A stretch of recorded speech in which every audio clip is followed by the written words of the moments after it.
ఓ 1,00,000 మన అకౌంట్లో వచ్చి పడితే ఏం చేస్తాం? అంటే మనం సంపాదించింది కాదు, కష్టపడింది కాదు, ఎక్కడి నుంచో ఎవడో ఏసేస్తే వచ్చి పడిపోయినాయి అంతే. చూపిస్తోంది రూ. 1,00,000 ఉన్నాయి. వాస్తవంగా పడినాయండి. జనరల్‌గా నిజం చెప్పాలి. అందరూ కూడా నిజమే చెప్పండి ఈ విషయంలో. ఏం చేస్తారు అనేది. మెజారిటీ పీపుల్ ఏం చేస్తారు? భగవంతుడు ఇచ్చాడులే నాకు అని చెప్పి, లేకపోతే ఏదో కలిసొచ్చింది అని చెప్పి సొంతానికి వాడుకుంటాం. ఆడవాళ్ళైతే ఒక రకంగాను, మగవాళ్ళైతే ఇంకో రకంగాను వాడుకుంటాం. అవునా కాదా? కానీ అది ఎంతవరకు కరెక్ట్ అనేది తర్వాత చూద్దాం. ఒక రియల్ స్టోరీ చెప్తాను. మంగళగిరిలో ఉండవల్లిలో ఒక సైకిల్ షాప్ ఆయన ఖాతాలోకి 1,00,000 పడినాయండి. యాక్చువల్గా అయితే సైకిల్ షాప్ ఇంకా ఇంప్రూవ్ చేసుకోవచ్చు, పిల్లలకి పెళ్ళడానికి ఖర్చు పెట్టుకోవచ్చు కదా. ఆయన ఏం చేశాడో తెలుసా?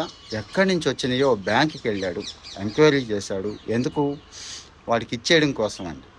బ్యాంకు వాళ్ళకి చెప్పి వారికి ఇచ్చేయమన్నాడు అన్నమాట. ఎంక్వైరీ చేస్తే పాపం అతను ఎవరో ఒడిస్సా అతను పిల్లల ఫీజు కోసం 1,00,000 ట్రాన్స్ఫర్ చేశాడు.